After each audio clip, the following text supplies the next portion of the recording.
if like one officer isn't doing their job? No, we can do it in front. Okay. Where the camera's and you go first. Yeah, that's what I figure. The chairman said he'll speak loud. We don't see now one of these people in. I am a member of the Tampa Alliance Against Racist and Political Repression. On July 25th of 2025, Deputy Almaguer pulled over Sandra Zikry for speeding. His sister Sandra was meeting up with her brother to drop off a vehicle at the auto shop. Sandra wanted to film the police interaction for her own safety and concerns someone may have broken into the lot. Although Sandra maintained distance from Almaguer, she was accused of violating the newly passed law called the HALO law. The HALO law creates a buffer zone between civilians and law enforcement of about 25 feet. Law enforcement is supposed to give a warning to step back if a citizen remains or approaches that 25-foot radius around the officer with intent to harass, impede, or threaten. This law is really meant to penalize the public for potentially filming situations of police misconduct. Almaguer himself has even said he doesn't know what 25 feet looks like. We as TARPer see the HALO law as a means of further penalizing citizens who are holding police accountable for their misconduct and their poor actions. Sandra informed the officer that she had a right to be on business property or the public sidewalk. Before being arrested, Sandra stated she would go back to her car. Federal law dictates that the public has a right to observe on public property, and Florida case law has stated it is not a crime to question law enforcement. Although Sandra complied and stated she would return to her car, she found herself under arrest and in handcuffs with her hands behind her back after she attempted to walk away. It is against Florida law to handcuff a pregnant woman from behind. Deputy Almaguer was told many times that Sandra is pregnant. With both her husband and her brother were trying to inform the officer of this, and the deputy pulled out his taser without reason or warning and pointed the light at both of them, all while he was pulling Sandra backwards with his other arm. As an officer, Deputy Almaguer knew how his carelessness could potentially shock Sandra and is explicitly against Hillsborough County Sheriff's Office use of force policy. Use of a taser is only used if there's a physical altercation and deputies are supposed to de-escalate. While attempting to place Sandra in his vehicle, Almaguer became extremely rough and left bruises on her arms and sprained her wrists. Backup was called, and although Almaguer and the other officers knew of Sandra's pregnancy and spinal cord injury, they didn't care when Sandra was asking for help to get inside the vehicle, and in turn started cursing at Sandra, grabbed her, and threw her inside. Not only did Deputy Almaguer leave bruises and a sprained wrist on Sandra, but the other officers also caused a concussion and worsened her spinal cord injury. She feared she would not be given medical attention and called 911 in an attempt to advocate for herself. Sandra was treated cruelly not only during that arrest, but afterwards. She is concerned about missing body cam footage from after she was taken to a hospital.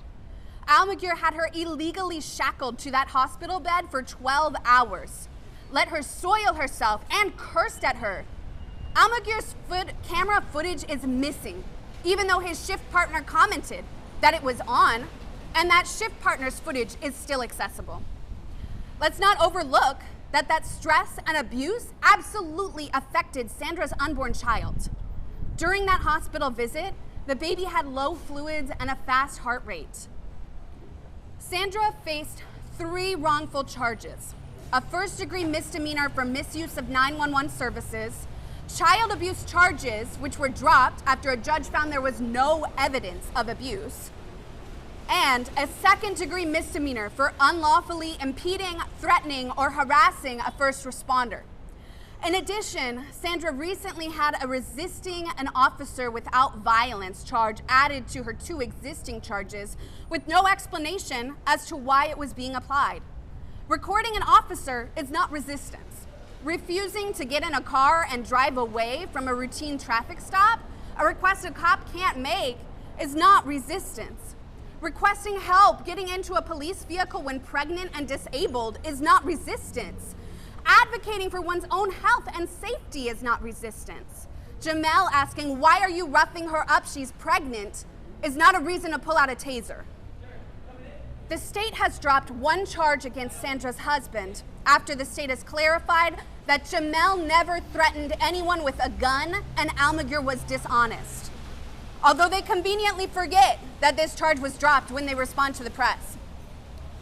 We know these charges are bogus, and Tarper is calling for all of the charges against Sandra to be dropped. Deputy Alex Almaguer has an extensive history of abusing his power and brutalizing innocent people. This is the same officer who brutalized Pastor Carl Soto, and he will not stop. Deputy Almaguer needs to be fired from the police force and charged for his crimes. HCSO has a long history of brutality and abuse of power without accountability, and we will continue to fight for the survivors and for police accountability. Thank you. Please direct your attention. Pastor Carl Soto, he's a community activist and the founder of Black Lives Matter Restoration Incorporated.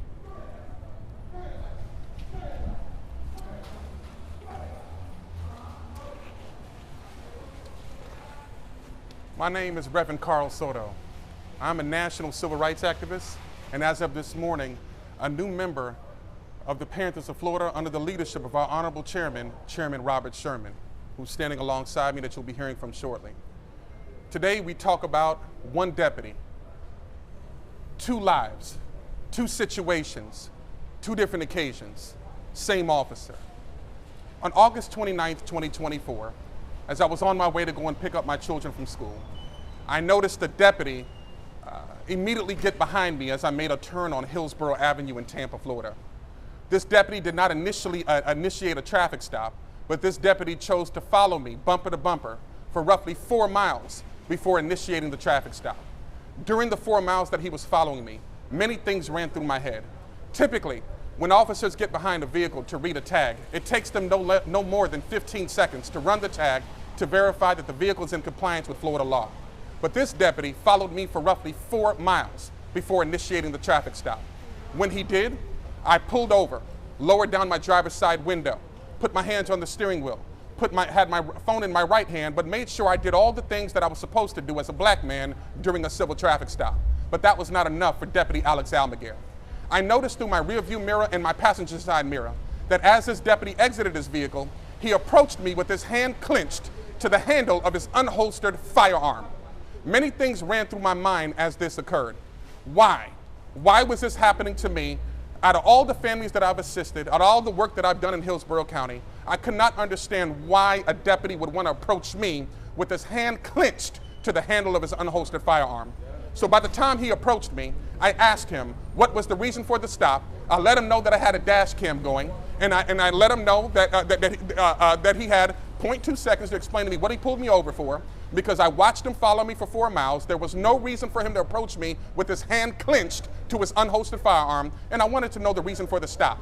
He immediately responded by telling me it was a tag, that my tag was in violation of Florida law. And even if that was accurate, a tag violation pursuant to Florida law is only punishable by up to a $113 fine, a civil trafficking violation. I immediately recognized that this was only a civil traffic stop, and there was no lawful reason for this deputy, Alex Almaguer, to approach me with his hand clenched to the handle of his firearm. So I immediately asked for his watch commander. He responded by asking me to get my driver's license. I didn't refuse to produce my license, but because my license was in my wallet and my wallet was in the cup holder of my vehicle, I was initially hesitant to reach for it because a deputy approached me with his hand clenched to his unholstered firearm. In traffic stops involving officers who typically approach drivers with their hands clenched to their unholstered firearms, we all know how that typically ends. So I knew that it was not safe for me to reach for anything with that deputy in front of me without a supervisor there to facilitate the stop. So I asked for a watch commander. The deputy started screaming at me, demanding for my license. I repeatedly asked for a watch commander. The deputy then, 27 seconds after approaching my vehicle, unlawfully opened my car door. Now, you all may be familiar with the 1977 Supreme Court ruling of Pennsylvania v. Mims. Pennsylvania v. Mims does authorize an officer to ask a driver and its occupants out of the vehicle during a civil traffic stop. but the Supreme Court ruling of Pennsylvania v. Mims does not authorize an officer to unlawfully open a car door without probable cause. In my case, Deputy Almaguer opened my vehicle car door within 27 seconds of approaching my vehicle, further escalating my concerns for my safety. I continued to ask for a watch commander. He continued to scream for my driver's license. Realizing that I had no other choice, I slowly reached for my wallet that was in the cup holder. As I was taking the license out of my wallet, Deputy Almaguer reached inside of my vehicle and tried to snatch the license out of my hand, simultaneously grabbing my wrist. I knew that there was no probable cause for Deputy Almaguer to reach inside my vehicle, so I told him, back up now, get your watch commander now. Instead of Deputy Almaguer calling for a watch commander, he immediately took out his taser, pointed it at my face, and pressed it into my side, demanding that I exit the vehicle. At that point, I made him aware that I was disabled, recently had a surgery that took place 2 weeks before, and I was using these same bilateral canes that you see me using now for ambulation. I let him know that pursuant to the ADA, it is typically a requirement for officers to provide reasonable accommodations to disabled drivers during civil traffic stops to ensure that the driver can safely follow the order. I let him know that I was unable to stand on my own 2 feet without the assistance of my canes without experiencing significant pain. That meant nothing to Deputy Almaguer. Deputy Almaguer eventually applied a handcuff to my left wrist, yanked on the handcuff, nearly causing me to fall over the driver's side seat, and then continued to order me out of the vehicle. I complied with his orders the best I could under the circumstances. I unbuckled my seatbelt at his request, and I slowly exited the vehicle. After I was clearly out of the vehicle, Deputy Almaguer ordered me to get down and lay down on the ground. I could not physically comply with that order because I had staples in my back. I had a major spinal surgery less than 2 weeks before, and getting down on the ground would have required me to bend and twist and do other things that my neurosurgeon explicitly ordered me not to do for at least 6 weeks. That meant nothing to Deputy Almaguer. I even offered for him to lift up my shirt so he can see the staples in my back. That meant nothing to him. Deputy Almaguer grabbed the back of my neck, slammed me face first into the ground, then kneed me in my lower back in the very same area that I told him I just had surgery. He didn't stop there. He then got up and then replanted his knee on my upper neck and back area, cutting off my ability to breathe for a period of several seconds. As a result of the traffic stop, I was initially charged with resisting arrest without violence. According to Deputy Almaguer's initial arrest affidavit, he said that the affidavit signed on August 29, 2024, explicitly stated that I was charged with resisting arrest without violence for failure to show my driver's license, although my driver's license was clearly in my left hand at the time Deputy Almaguer forcibly pulled me out of the vehicle. As a result of the traffic stop, I suffered catastrophic new spinal cord injuries. Specifically, I was admitted to Advent Health Tampa on September 1st, where neurosurgeons informed me that I was diagnosed with a new injury called Carter-Aquinas syndrome. The neurosurgeons informed me that fluid compressed areas of my lower lumbar spine due to the recent trauma that my lower back took after getting kneed directly in the back, directly into the surgical site wound that I explained to Deputy Almaguer that just took place. This deputy willfully kneed me in the very same area that I told him I just had surgery. As a result of that, it required me to have emergency surgery on September 5th, followed by a second surgery on December 9th, followed by a third surgery this year in March of 2026. I've been informed by neurologists and neurosurgeons that I now have permanent nerve damage as a result of the Carter-Aquinas syndrome. As a result of this incident, and also looking at the facts of the Sandra Zikry case, it has become evident that the Hillsborough County Sheriff's Office is employing a deputy who has no intentions on adhering to the de-escalation tactics, and this deputy has a history of escalating to violence the moment he hears something he does not want to hear. Both in my case and the Zikry case, there was no lawful reason for him to use the unlawful use of excessive force. Both individuals were unarmed. Both individuals posed no threat, and there was no lawful reason to use this type of force that we both sustained. Both of our lives have been changed forever.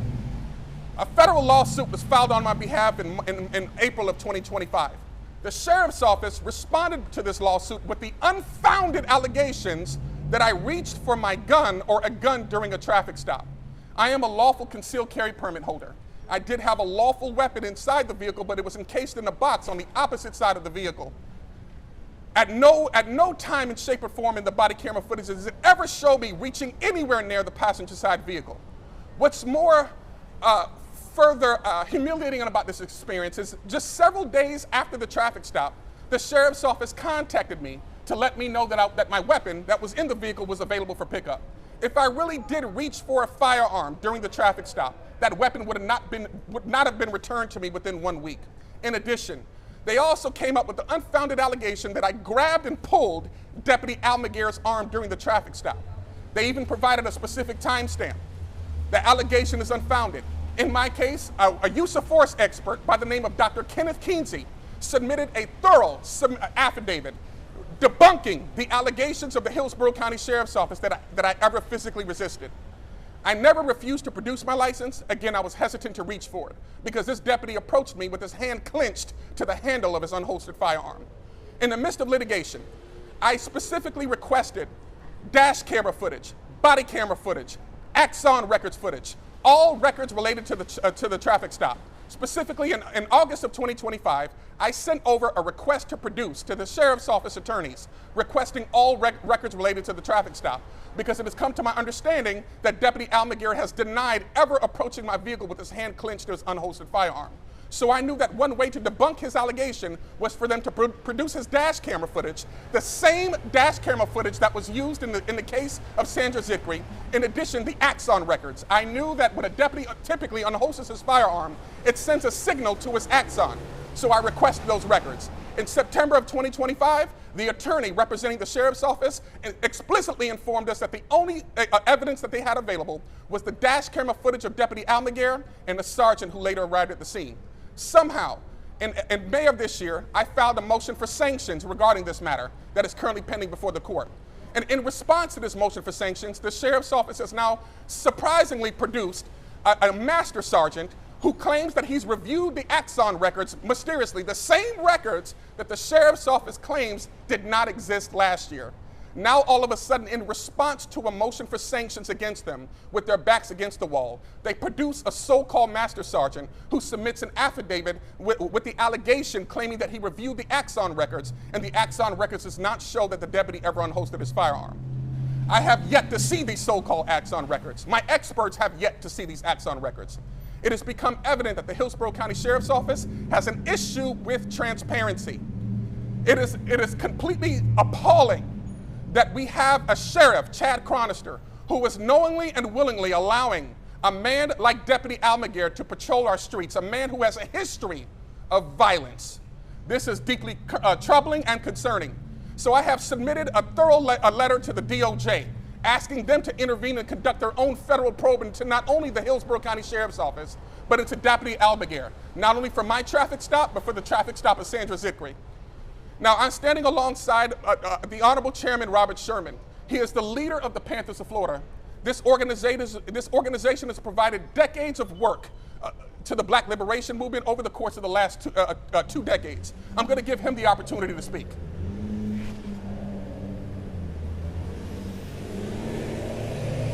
All power to the people. All power to the people. I am Chairman Robert Sherman of the Panthers of Florida. Chad Chronister. No one is above the law. You have taken an oath to protect and serve the people. You have to protect your people even if it's from your own kind. So we will not bend, budge, or break off the fact of upholding the law. We're looking for y'all to do y'all due diligence and execute what needs to be executed. No one, and again, I repeat, no one is above the law. Tampa, Florida, Hillsborough County will lead the way into correcting officers. If you can't do it, then we the people will stand here until it's done. We will not bend, budge, or break off of it. So this is a call out to the Sheriff County Office, Chad Chronister. Do your job. We're not going for it. This is not what we're going for. The police injustice, police brutality. It's not no longer going to happen. It can happen in any other state, and it can happen in any other county, but it ain't going to happen in Hillsborough County. Is that all power to the people? Power to the people. Thank you.